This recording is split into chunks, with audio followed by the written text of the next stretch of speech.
Hey everyone, the year is 2016. Very exciting before many of you were born. So, what do we have here? What are we looking at? So, this is China. This is when the Philippines won a massive decision against China on the international law of the sea. So China made the argument, historically it has all this area. This is called the 9-dash rule in China. They say we have all this land up until these little dashes here. So obviously, what a surprise, Vietnam, Philippines, etc., saying, no, you didn't. No, you don't. So you do not have the right to that. So there was a court case. The Philippines won. Why? Because of treaties. So this is the point here, is to really understand the role of not only international law and law of the sea, but also to understand quickly the role of treaties. I almost said Tweety.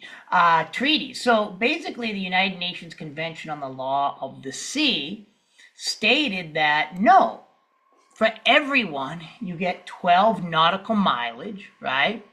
That's about 13 miles in regular miles from your coastal line. You also get 200 miles economically speaking. So this here is territorial, right?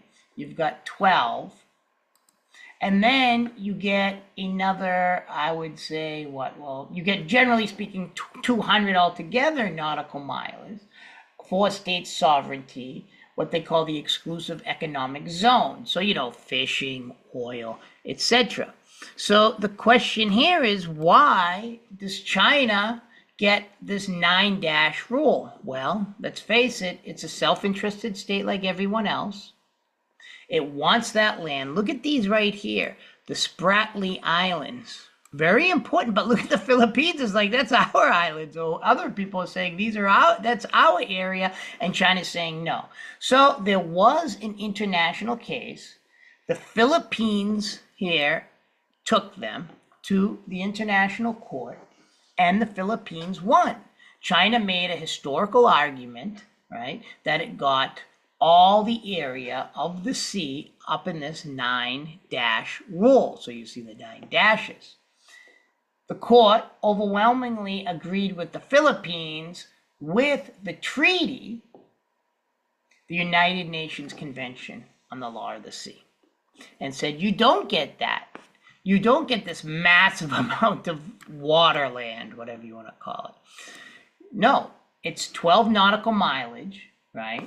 And then, oops, I wrote up there.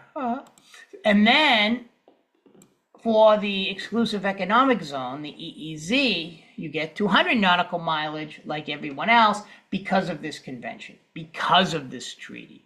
So this is exactly what treaties do, which is important to understand. They bind states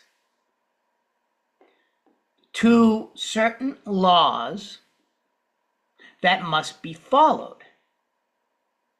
And this is an astute use of treaties by the Philippines, and they took China to court. Now, what a surprise, like the United States did in the court case on Nicaragua, we're not going to listen to it. But still, even though we live in anarchy and there's no 911 to call to punish China, it's still now on the books, and they wrote their own history. And then with this nautical law rule of the United Nations Convention on the Law of the Sea, you have to ask yourself something. If the United States is bombing boats in someone else's territory, according to the United Nations Convention on the Law of the Sea, is it illegal? That's for you people to decide. I want to thank everyone for coming out and listening to me rant.